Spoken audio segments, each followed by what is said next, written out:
So first of all, when we are going to see the heart, we are going to get some picture like this. Okay, this is the real picture of a heart when we are going to take it out from the body.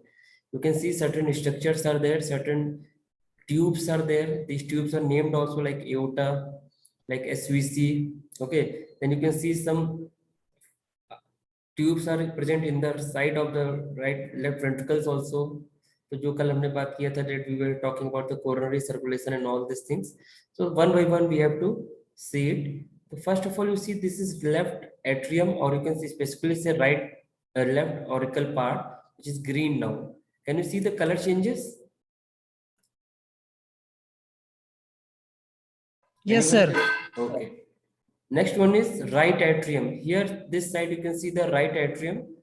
Right atrium is also marked by purple color because we are seeing the anterior view. So all these things will be in the side. Next, you can see the left ventricle. The left ventricle part, you can see it is with the blue color. Then you can see the right ventricle part. Then you can see the AV groove. Atrioventricular groove is this. Because we are seeing the anterior heart, this is placed just for ourselves, that how we are going to study it. That's why orientation पहले इसका समझो आप लोग. Then you can see anterior interventricular groove. Interventricular groove means between two ventricles. So this was the right ventricle and this is the left ventricle. तो उसके बीच में जो groove आएगा उसको हम क्या नाम देंगे? Interventricular groove. And this is present on the anterior side. That's why it is called as anterior interventricular groove. And this particular was the atrioventricular groove. This is atrium, right atrium. This is right ventricle. उसके बीच में जो groove बना उसको हमने क्या नाम दिया? Atrioventricular groove. And then the last point, this will be the apex, cardiac apex. So this is the total things which we are going to visualize when we are going to see the anterior surface of the heart. Okay, again we can revise one by one quickly. First we will take out the colors of every part. Now you can see this is aorta. This is actually arch of aorta. Okay, this is SVC, this hole, second hole. This is aorta. Now you can see the right atrium, especially the auricle part. The right atrium, that was left atrium. This is right atrium, left ventricle, right ventricle, atrioventricular groove between atrium and ventricle, interventricular groove between the two ventricles, and the apex. Now we will rotate the diagram. Now we are going to come on the posterior surface. The posterior surface, we are going to get first the big thing, that is aorta. Then now see, left atrium is more properly visible from the behind side after the removal of great vessels. Okay, अगर great vessels यहाँ पे pulmonary trunk वगैरह सब present होता तो इतना अच्छा view नहीं होता, but as it is removed, so you can visualize it more properly. Then right atrium, left ventricle, right ventricle, atrioventricular groove. Means now you can see this is properly coronary sulcus, जिसको हम बोलते हैं कि कोशिश करते हैं that all the atrium part and all the ventricle parts are going to be separated from each other. Okay, so this will be like this. All the anterior parts, right atrium and left atrium, both are present upper side and these are present on the lower side. Then you can also see the interventricular groove. This is also interventricular groove में दो ventricle के बीच में जो groove होगा, it will be interventricular groove. Now we are going to see the atrium part, especially the left atrium. So to see the left atrium, so these are the things which are already overlapping it. So typically it is overlapped by, or from where does it receive the blood? From the two pulmonary veins from each lungs. Enters on the posterior aspect of left atrium, carries the oxygenated blood. Remember, we are learning the left atrium first. These are the things which you can see. First of all, aorta, pulmonary trunk, SVC. So these are already present there. Then where is the left atrium? This particular part is left atrium, which is opened for you. The left atrium lies directly anterior to the thoracic part of esophagus. This relationship is used clinically to visualize the heart in certain radiological investigation. Because the left atrium is directly anterior to the esophagus, so if we want to check it, we can check it from that particular radiological test also, that what is happening in the left atrium. So this is left atrium. Again, you can see this is the opening of left atrium. Then left atrium will be connected to the left ventricle with the help of a valve. That valve will called bicuspid valve or mitral valve. You can see this here, some very thin type of things are present, which is mitral valve. It is in between the left atrium and left ventricle, also called as bicuspid valve. Then you can also get the view of pulmonary veins. These are the pulmonary veins. What pulmonary veins are going to do? They are going to bring the blood from the lungs towards the heart. But a catch is there, that the blood which they are bringing is the oxygenated blood. The total number is 4. Remember, total number is 4. Pulmonary veins are going to open in the left atrium. Mitral valves guards outflow into the left ventricle. Oxygenated blood enters from the lungs. So this was some general feature which you are going to understand about the left atrium. Remember the view is posterior view. In the posterior view only we can get all these things. Okay, so this is the posterior view where we have studied the left atrium. Now towards the right atrium.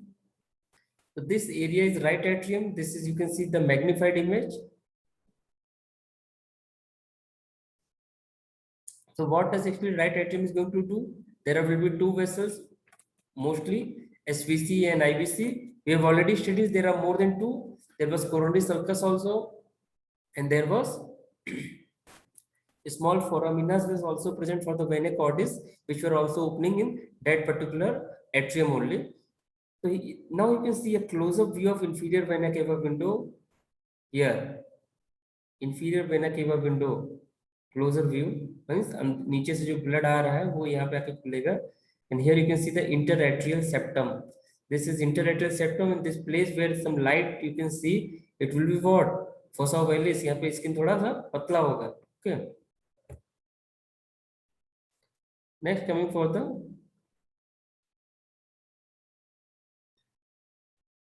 superior vena cava. So you can see this is superior vena cava. Superior vena cava brings the blood from the upper part and enters the superior part of the right atrium. This window you can see, so this opening which you are seeing right now is the inside of right atrium. Okay, so this will be the superior vena cava opening. Then you can see the inferior vena cava, which will be the bigger one. On the lower side actually it will be happening. Then crista terminalis. This line will form the crista terminalis. हमने पढ़ा था crista terminalis क्या था? It was the line dividing the smooth and rough part of the right atrium and origin of the musculi pectini. तो यहीं से क्या निकल रहा था? Comb-like arrangement of musculi pectini. Then you want to see this arrangement, the purple color arrangement. You can see these are the muscular ridges. These are called as musculi pectini. The muscular ridges extending anterolaterally from the crista terminalis into the right auricle or right atrium. Then you can see the interatrial septum. This is interatrial septum. नाम से पता चला interatrial means between two atriums, right and left atrium, and it is oblique, not straight. Then जो सबसे छोटा सा पतला skin हमको दिख रहा था, that was the fossa ovalis. It is the remnant of fetal foramen ovale. It flows in the primary atrial septum. Failure to close in the 1/3 of normal hearts. तो ये कॉमन टाइप का disease है जो हमको मिल सकता है, congenital disease. Then you can see coronary sinus opening, which is just below to the fossa ovalis opening. Blood from the heart walls will come from this part and enters in the inferior part of right atrium. So these two views which you are getting, it is a highly magnified views from upside. ऊपर से जब हम right atrium को खोल के देखते हैं तो कुछ ऐसा दिखाई देता है हमको. Okay, so this was about the right atrium. So you can see the diagram once again. This is right atrium where the square was there, and now that has been highly magnified for the better view. Next comes the left ventricle. So what does left ventricle receive? It receives the blood from the left atrium via mitral valve. Where does it send the blood?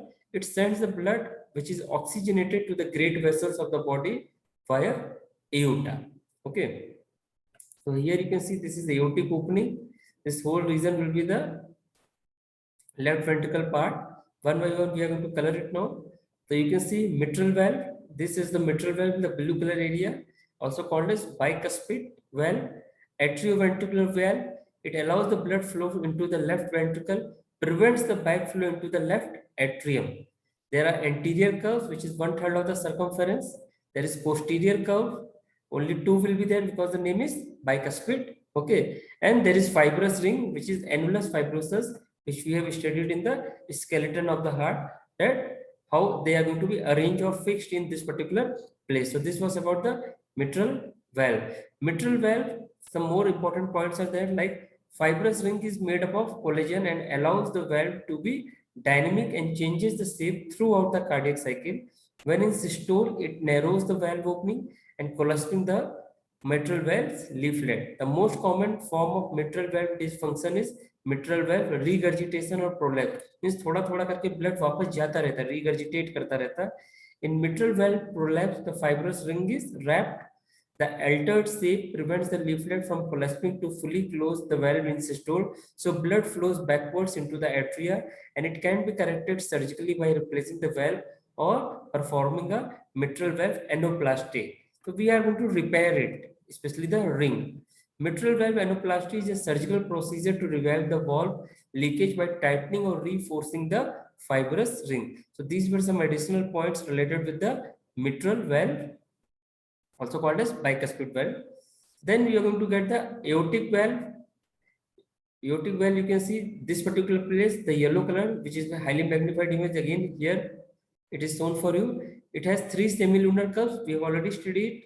The semilunar will be having three curves, partly attached to the aortic wall and supporting the ventricular structures, allows the blood flow into the aorta, prevents the backflow. This is the normal function of any valve which we have to study. So this is aortic valve, the yellow color structure.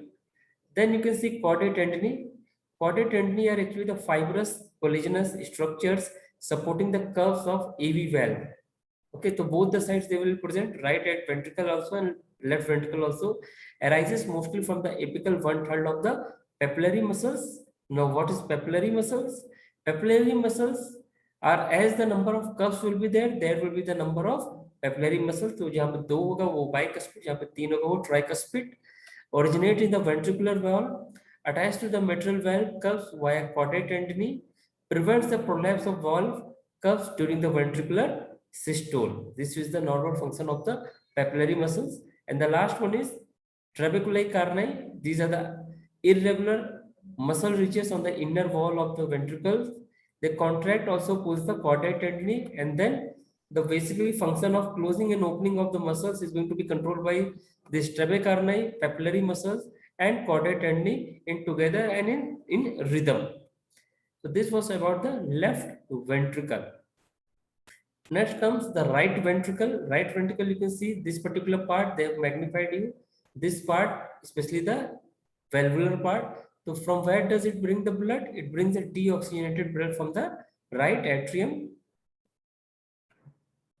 To where does it sends the blood? It sends the blood to the lungs via pulmonary trunk.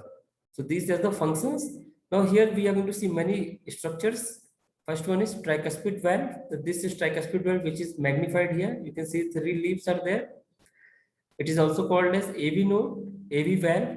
Blood flows from the right atrium to the left ventricle, prevents the backflow into the right atrium. There are 3 curves, anterior, posterior, and septal.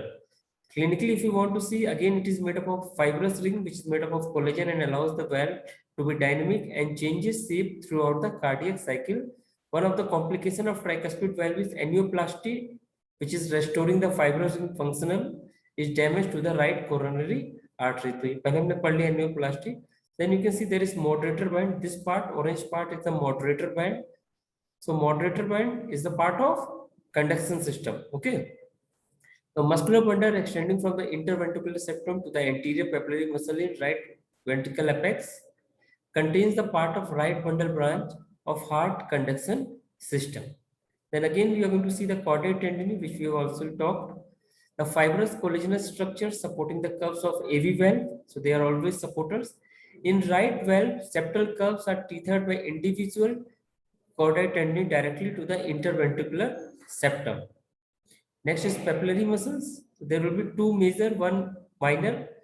So major one will be for the anterior and posterior, and minor will be for the septal. Okay. Attached to the tricuspid valve via chordae tendineae, prevents the collapse of valve curves during the ventricular systole. Next will be interventricular septum. So this is interventricular septum. Interventricular septum will be in between two ventricles. The muscular wall separating the two ventricles. IBS, that is interventricular septum, defects most common congenital cardiac defects in the infants. So infants में सबसे common defect क्या होगा? IBS. Then conus arteriosus, also called as infundibulum part. Infundibulum part, you might be remembering, this will be the smooth part which will be leading to the outflow. जो blood जो है pulmonary trunk की तरफ जाना चाहता है, उस outflow वाला part जो बनेगा, that will be called as conus arteriosus, or you can also call it as infundibulum. It is a smooth walled outflow tract leading to the pulmonary trunk. And the last, pulmonary valve. Pulmonary valve will be again a semilunar valve is there. There is also the three things are going to be present between the right ventricle and pulmonary artery. Three semilunar cups, closed during the diastole, open passively during the ventricular systole, and closes rapidly when it ends.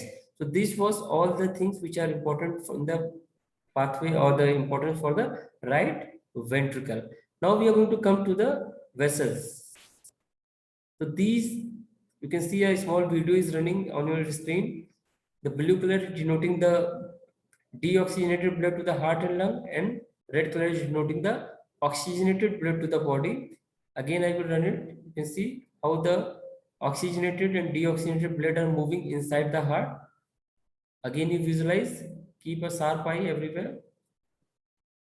So this is the importance of the great vessels, that they are going to bring the deoxygenated blood towards the heart and then take the oxygenated blood towards other parts of the body, which will be the main function. Now, let's see some branches of aorta.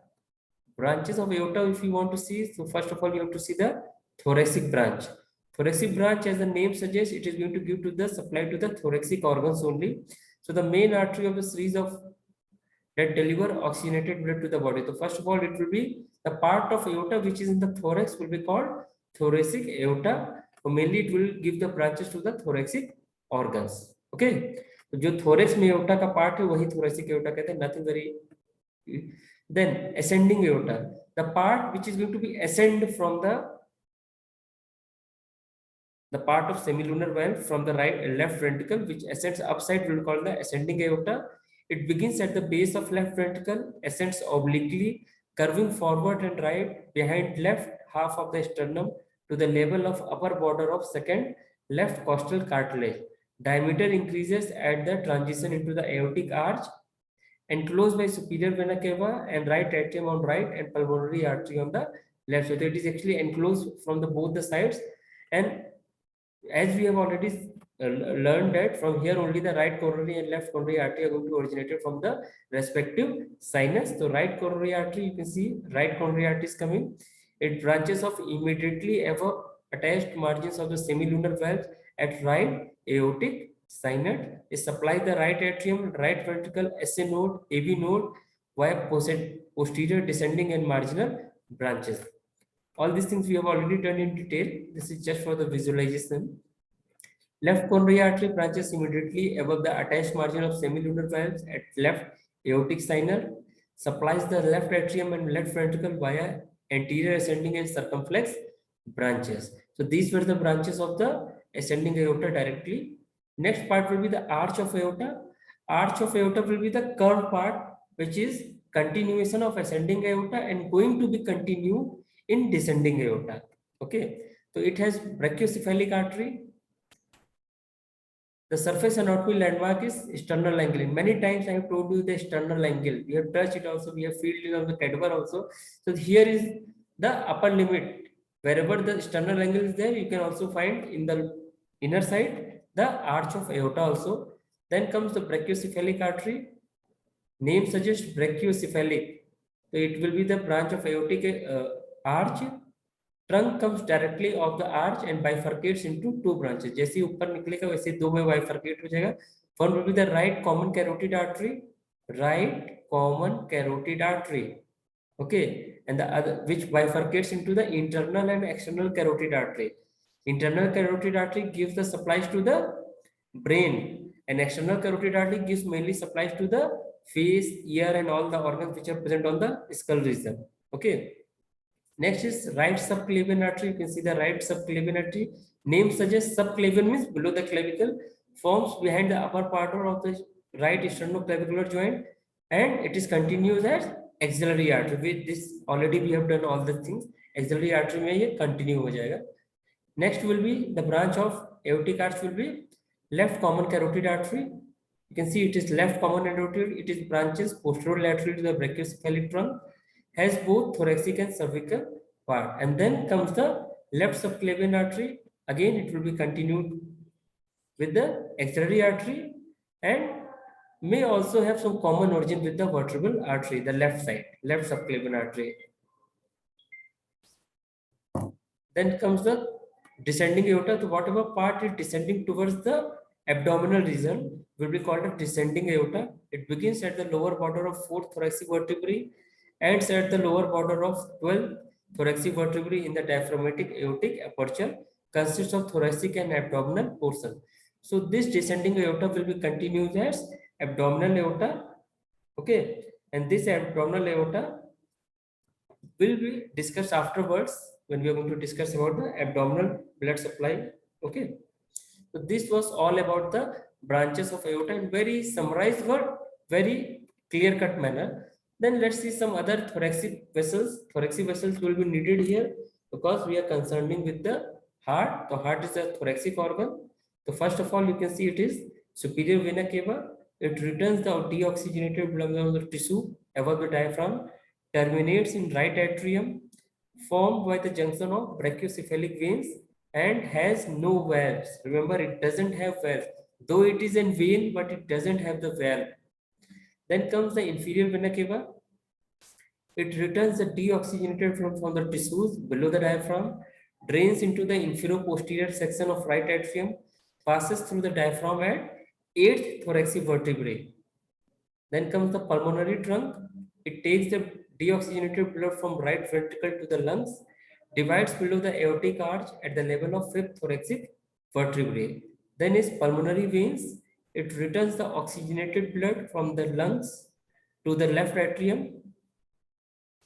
Typically, there are 4 veins, 2 from each side, and originate from the capillary networks in the alveolar valves of the lungs. Last is ligamentum arteriosum. It is the remnant of ductus arteriosum. It is the part of fetal circulation which bypass non-functional lungs in the embryo. The embryo में part होता है which is going to bypass it because there was no oxygenators needed in fetal lungs were not working properly because. So this is also can be present ligamentum arteriosum. So this was about all the blood supply or blood vessels which are related with the heart and other thoracic region. Next comes the most important part, that is coronary vasculature. Coronary vasculature specifically deals with the blood supply or blood of the circulation of the heart itself. So you can see a small animation is running, which is giving you the hint of the first artery and then the veins. So arterial part will be done by the right and left coronary artery mainly, and venous part will be done by the 4 main veins, great, small, middle and posterior vein, and it will go to the coronary sulcus. So this is about the coronary vasculature. Like all body organs, your heart needs its own system of blood supply, that is arteries and veins, and these are basically called the coronary vessels. Coronary artery anatomy is diverse. It is highly diversified. The size, number, and location of branches and endosmosis are different from individual to individual. It means there are many variations are going to be seen. One of them they have shown you just like a normal anatomy. Sometimes the posterior interventricular artery branches from the right coronary artery, and sometimes from the left. And from wherever they are going to get the branch, that is posterior interventricular artery, that particular type will be called as dominant. If it is coming from the right coronary artery, it will be right dominant. If the branch is coming from the left coronary artery, it will be left dominant. Now let's see the right coronary artery. So right coronary artery, you can see this particular animation first of all. Now one by one we have to see right coronary artery. So this was arising from right aortic sinus of the ascending aorta, I think everybody is remembering it, runs along the coronary sulcus groove where atria and ventricles meet, wraps posteriorly to the heart base and diaphragmatic surface. Then it gives certain branches. First, or sometimes you can see it is conus artery or third coronary artery also ramifies anterior to the lowest part of pulmonary conus and upper part of right ventricle. Then sinoarterial artery travels between the ascending aorta and right auricle, wraps behind the superior vena cava and supplies SNOs as the name suggests. Okay. Then is right atrial artery, branches from the right coronary artery between its origin and right heart margin. Right anterior ventricular, there are 2 or 3 in number which ramify towards the cardiac apex. Right marginal artery, it will be in the marginal side, branches from the right coronary artery at the inferior border of heart and follows towards the apex. And the most important one, posterior interventricular artery. It is shown in little bit dark color because it is present on the posterior side, and right now we are in the anterior view. It is the continuation of right coronary artery at the base and diaphragmatic surface, runs along the posterior interventricular sulcus groove where the ventricles meet on the posterior of the heart. So this was the summary about the coronary arteries, especially right coronary artery. There may be certain more branches, certain less branches also. So everything is common because we have already seen the coronary circulation is highly diversified. Next is left coronary artery. It begins from the left aortic sinus, runs behind the pulmonary trunk. That's why you are not getting a clear red color. It is little dark red color because it is behind the pulmonary trunk, under the left auricle, along the coronary sulcus, splits into two once past the pulmonary trunk. So as soon it is going to pass, it is going to split it into two arteries.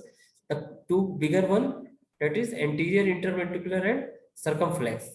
Then what is anterior interventricular, also called as left anterior descending artery, that is LAD.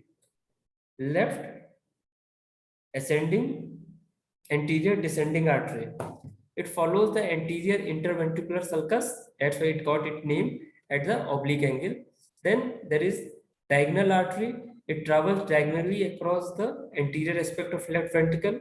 May be duplicated in 33 to 55%. Maybe 2 in number also. In nearly 40% people you can say. Then there is circumflex artery. This is the again the second major branch of the left coronary artery. It travels in the atrioventricular groove and wraps posteriorly towards the base and diaphragmatic surface. Then there is left marginal artery. It branches perpendicular and travels to supply much of the left ventricle, usually till apex region. Posterior atrial artery also supplies left ventricle. Left ventricular branch accompanies or replaces posterior atrial artery when it is small or absent. So this was the summarized panel for the left coronary artery. Next is veins. So first of all the veins are going to get deposited at coronary sinus. So what is coronary sinus? It lies within the coronary sulcus on the heart posteriorly, receives deoxygenated blood from the coronary circulation and drains into the right atrium. Then there are certain branches. Small cardiac vein, it starts in the anterior coronary sulcus between the right atrium and right ventricle and follows the course of RCA. So whatever was the course of right coronary artery, same the opposite side course will be small cardiac vein. Then there will be some small ones more, anterior cardiac vein. They are 2 to 3 in number. They are also going to drain the anterior part of right ventricle. Right marginal veins, it follows the inferior cardiac margin and drains adjacent part of right ventricle. Then the second important one is middle cardiac vein, MCV. It begins as the posterior side of apex, follows the course of the artery, drains into the coronary sinus or great cardiac vein. Next is posterior cardiac vein. It mainly drains the diaphragmatic surface of left ventricle, opens into the center of coronary sinus. And then comes the most important one, or the bigger one, that is great cardiac vein. It lies in coronary sulcus between the left atrium and left ventricle. You can see it. The left, great, then curves behind the heart, following the circumflex artery, and swells to become coronary sinus. So this great cardiac vein is only going to become coronary sinus in future when it becomes swell. Then anterior interventricular branch or tributary starts at the anterior apex and follows the artery in the anterior interventricular groove and drains into and becomes the great cardiac veins. So this was the summarized view for the coronary veins. Now, on anterior side and posterior side, how they are going to be arranged. So just for a color vision, you can see here. So this is pulmonary trunk, pulmonary veins, right and left coronary arteries in the red, left anterior descending artery, also called as anterior interventricular artery. Remember, we are seeing the anterior view right now. Then right and left marginal arteries, these two purple color, and then the ligamentum arteriosum. So this is the coronary vasculature on the anterior side. Now coming towards the posterior side. Posterior side, aorta, so you can see properly. Then you can see the coronary sinus, which is basically the continuation or swelling part of the great cardiac vein. In the blue, you can see the great cardiac vein. Then there is middle cardiac vein. In the middle of the heart, you can see it is lying down, again connecting to the coronary sinus only. Everything will give the blood to the coronary sinus only. Posterior vein of the left ventricle. Remember, we are seeing the posterior heart right now. Then circumflex artery in dark red or brown color. Then posterior left ventricular artery in pink. Posterior interventricular artery. And then right coronary artery. So these are the vessels or vasculatures which are present on the posterior side of the heart. So this was about the heart, the anatomy, the great vessels, and the coronary vasculature. Now the last part which is present here is the variations or circular dominance. So circular dominance, as we have already talked, it depends on the one artery or one branch from wherever they are going to come out. So let's see what is here. In the life, coronary artery anatomy is diverse. Differences in size, number, and location of branches and anastomosis can be seen in the individual. Circulation can be either left dominant or right dominant. So what determines the site of dominancy? By convection, the artery providing the blood supply to the ventricular septum's posterior third determines. So if somebody asks you what determines, so this is a determining point that the artery which is going to provide the blood supply to the ventricular septum's posterior third part. Okay. Other way, which is very simple, which can be remembered easily, the posterior interventricular artery. Whatever is going to give the branch of posterior interventricular artery, it will be called right or left dominant heart. Which one of is common? So right dominance is more common. Nearly 80% of the individual are having right dominance. What does it mean? That posterior interventricular artery will be the branch of right coronary artery in 80% of the individual present. Then comes the perfusion pattern. So basically we are going to talk about the right dominant perfusion pattern only.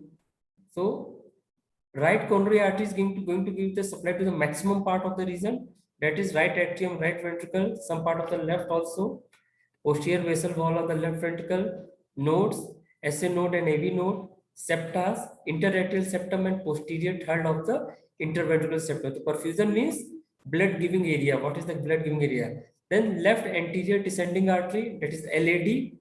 It is going to give the supply to the anterior two-third of the interventricular septum, anterior wall of the left ventricle, and also heart apex. So heart apex you have to remember. Then left circumflex artery, it is going to give the lateral wall of the left ventricle, and ultimately the different anastomosis and collaterals are there. Anastomosis means a connection between blood vessel, which is very common in coronary arteries. Size, number, variation may be different in different persons, and collaterals are minor arteries which are going to supply the same area as the major artery. One clinical point is also there about the anastomosis, the variation in infarction pattern. Large artery becomes blocked, blood shunted into the small vessels. Anastomosis and collaterals can be extensive. Perfusion areas of the major arteries can be a lot bigger than the expected area. So if there is some type of block is present in your right major arteries, so these collaterals and anastomosis are going to do more function, and then when we are going to go for certain checkups, then these type of things will be more commonly or highly visualized. So this was the perforation pattern in the right dominant heart. And the last part is artery blockage. What is artery blockage? There can be two things, ischemia and infarction. The ischemia, what is going to happen? Due to atherosclerosis, inadequate blood supply, typically due to atherosclerosis. You can see some clot is given on the walls of the bigger vessels. And what is infarction? Infarction means possibly due to thrombus or emboli, the obstruction of the blood vessel. Here what obstruction of blood vessel is going to happen? Typically due to emboli. कुछ bolus बन जाता है जो कि tissue के अंदर बन जाता है, and that causes the local tissues to death. So here there will be death of the cells. So how long can myocardium survive this ischia? 2 to 3 hours necrosis through the half of the myocardium thickness. 6 hours it will take for the entire myocardium. तो कितना time तक survive कर सकता है? These are the limits. 3 most common site for the coronary artery occlusion: left anterior descending artery 40 to 50%, right coronary artery as a whole 30 to 40%, left circumflex branch 15 to 20%. SA node and AV node, normally we have seen that they are going to be supplied by the RCA, that is right coronary artery, but they may be also supplied from the left coronary artery or circumflex also. So these will be some variations which we can see in these particular branches. So in the end, we can summarize that we have seen the cardiac anatomy, both internal and external, great vessels, coronary vasculature, the profusions and dominance. So I think it's all for today.